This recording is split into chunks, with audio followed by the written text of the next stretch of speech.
தற்போதைய அண்மை செய்தி. ஆளுநர் RN ரவியை இன்று மாலை தேமுதிகவின் பொதுச் செயலாளர் பிரேமலதா விஜயகாந்த் சந்திக்க இருக்கிறார். இது குறித்தான அண்மை செய்தியை நாம் பார்த்துக் கொண்டிருக்கிறோம். அண்ணா பல்கலைக்கழக விவகாரம் தொடர்பாக ஆளுநரை சந்தித்து புகார் மனு அளிக்க உள்ளதாகவும் தகவல் வெளியாகி இருக்கிறது.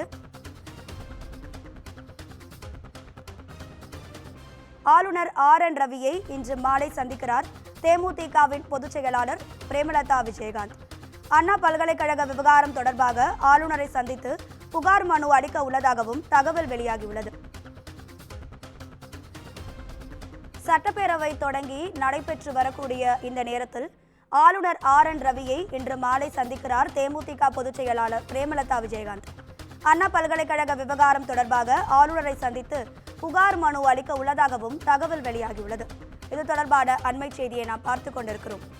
இது குறித்தான கூடுதல் தகவல்களை தருவதற்காக நமது தலைமை செய்தியாளர் சிவா இணைப்பில் இருக்கிறார்.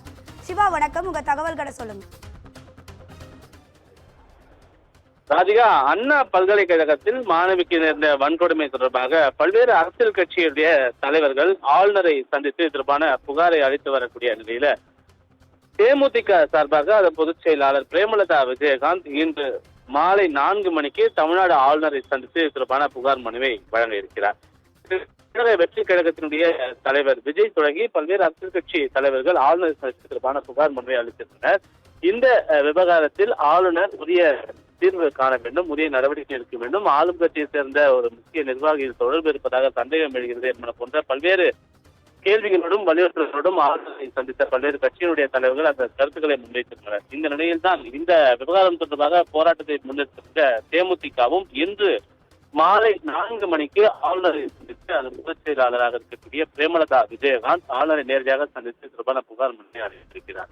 தமிழகத்தில் சட்டம் ஒழுங்கு ஒவ்வொரு பலம் கேள்விக்குறியாகி இருக்கிறது என்பது தொடர்பான பல்வேறு விவரங்களோடு அவர் ஒரு மனுவை தயாரித்திருக்கிறார். அந்த மனுவை ஆளுநரிடம் வழங்கி ஆளுநர் இதில் ஒரு தீர்வு காண வேண்டும், மத்திய அரசிடம் இது தொடர்பான கருத்துக்களை எடுத்து முன்வைத்து ஒரு நிரந்தர தீர்வை மாணவிகளுக்கு பாதுகாப்பு வழங்கக்கூடிய வகையிலான ஒரு நிரந்தர தீர்வை காண வேண்டும் என்பது போன்ற ஒரு வலியுறுத்தல், ஒரு கோரிக்கை இந்த தினம் வழங்கப்பட இருக்கிறது. அதனைத் தொடர்ந்து அவர் ஆளுநரை சந்தித்த பிறகு செய்தியாளர்களை சந்தித்து என்ன மாதிரியான மனுக்கள் எல்லாம் வழங்கி இருக்கிறோம், என்ன மாதிரியான கோரிக்கைகள் எல்லாம் அதில் இடம்பெற்றிருக்கிறது என்பது தொடர்பாக விரிவாக செய்தியாளர்களை சந்திப்பதற்கான வாய்ப்பும் இருப்பதாகவே தெரிகிறது. ராதிகா,